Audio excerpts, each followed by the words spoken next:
Journal d'un confiné, 20e jour. Le monde s'installe dans l'immobile état qui règne presque sur toute la terre. Nous nous installons comme nous pouvons, les uns comme les autres. Nous nous éloignons, malgré nous, de ce que nous étions avant. Nous nous enfonçons sur des terres non répertoriées, des terres étranges qui nous déracinent profondément. Nous nous cherchons. Nous nous regardons pour voir si nous sommes encore les mêmes. Nous essayons de nous reconnaître, de renouer les fils, de ne pas nous perdre dans l'exil surprenant qui nous tombe dessus. Je suis comme tout le monde. Tout seul dans mon appartement, je suis pris par la tempête comme tout le monde. Une communauté de destin nous lie comme jamais. Comment aurais-je pu l'imaginer?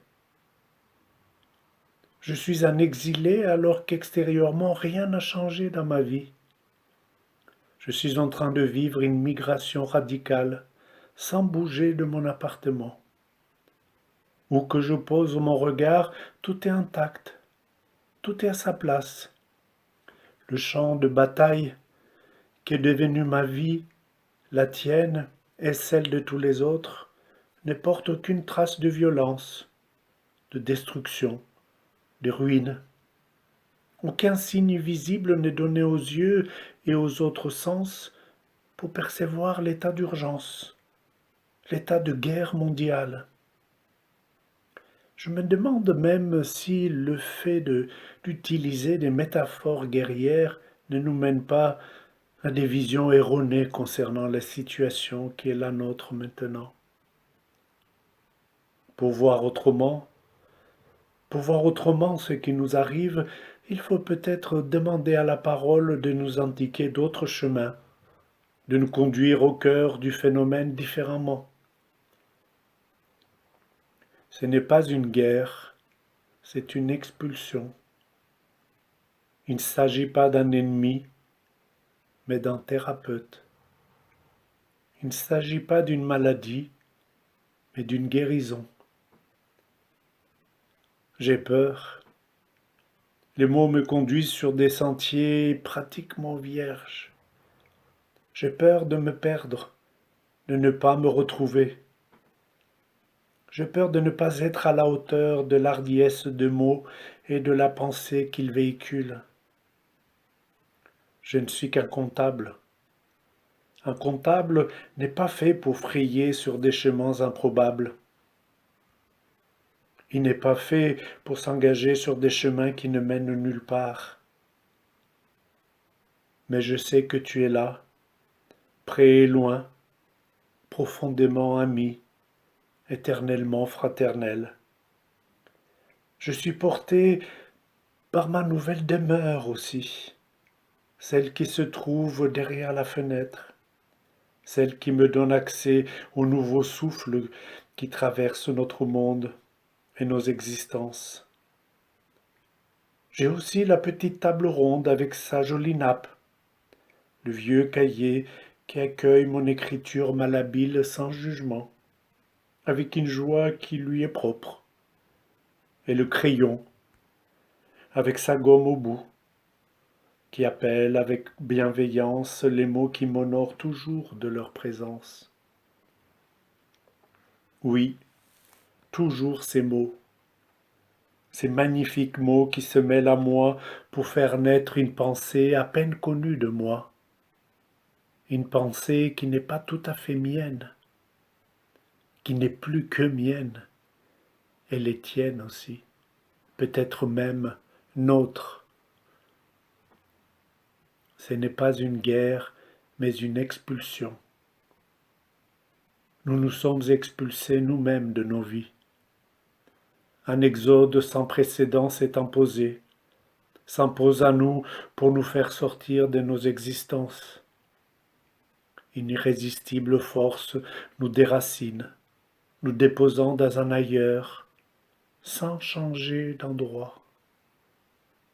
Un déracinement sur place nous traverse. et sa profondeur, sa radicalité nous met à rude épreuve. Nous avons nous-mêmes fait dérailler le train de nos vies.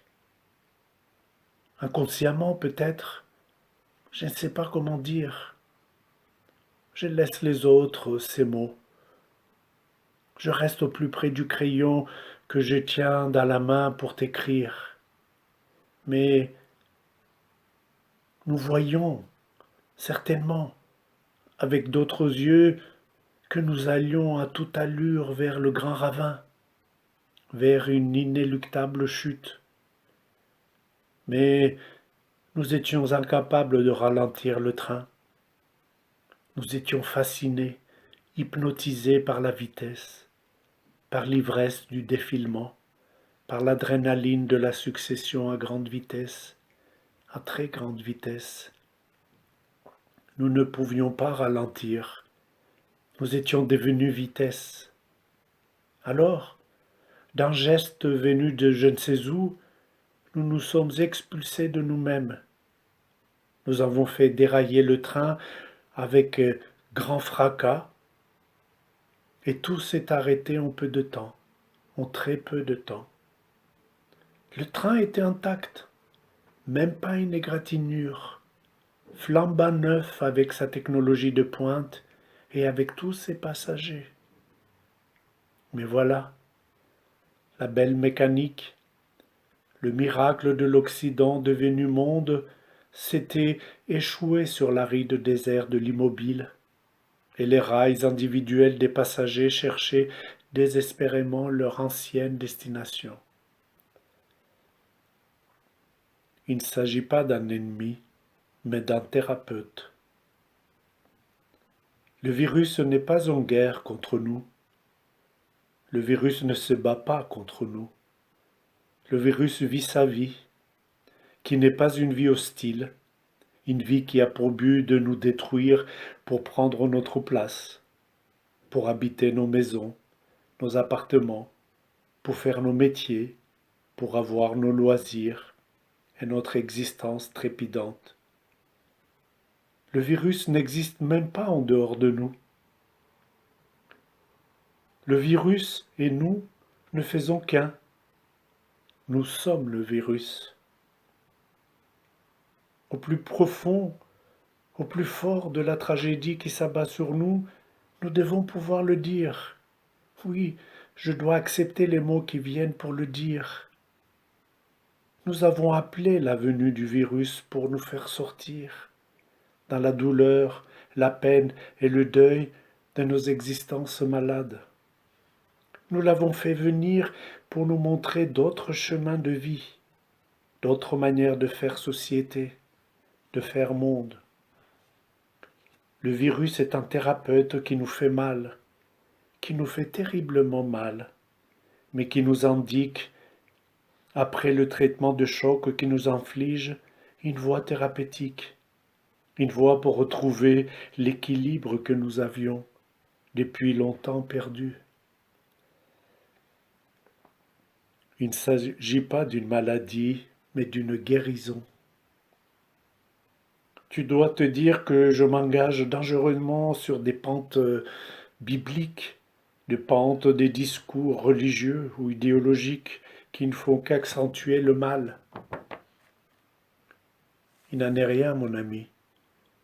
J'en suis incapable de m'engager dans des voies de prédication, dans des voies de donneurs de leçons, ou des voies de discours éclairant les aveugles que sont les autres, tous les autres égarés. Je suis le premier des égarés, et le dernier qui pourrait changer quelque chose de sa vie.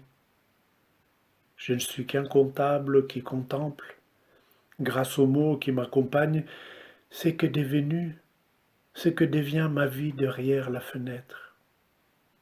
Je vois tous les jours, à chaque instant, et encore plus clairement lorsque je t'écris, comment ma vie, à cause ou grâce au grand déboîtement, se transforme d'elle-même.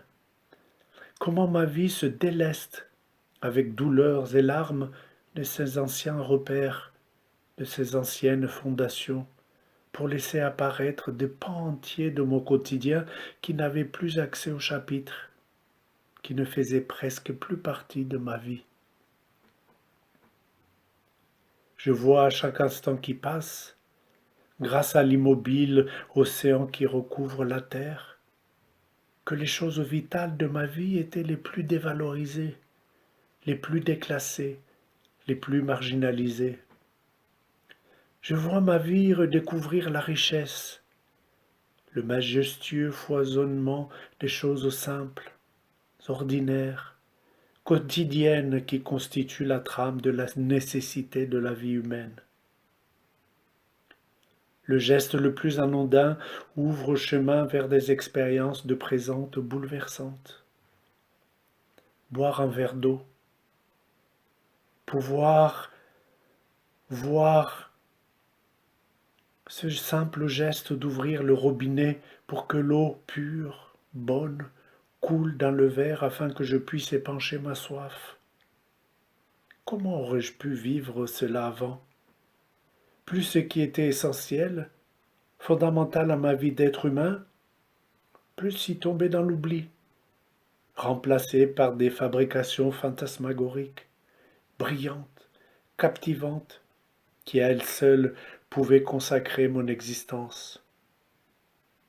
Mais boire un verre d'eau, comment est-ce possible? Boire un verre d'eau et voir la pluie qui devient neige recouvrir les sommets de la Beldonne ou de l'Oisans, voir le soleil faire fondre la neige pour nourrir les ruisseaux, les torrents et les rivières, voir les hommes et les femmes qui canalisent et purifient l'eau afin qu'elle coule belle et fraîche dans le verre que je tiens dans ma main. Ce n'est pas de la littérature tout cela, ou de la philosophie, ou de la science, ou de la religion,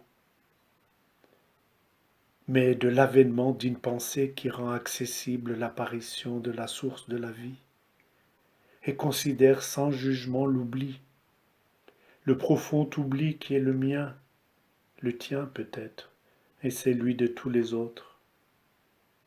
C'est l'amplitude de l'expérience humaine lorsqu'elle se désencombre du futile et se réenchante dans l'essentiel, dans le simple.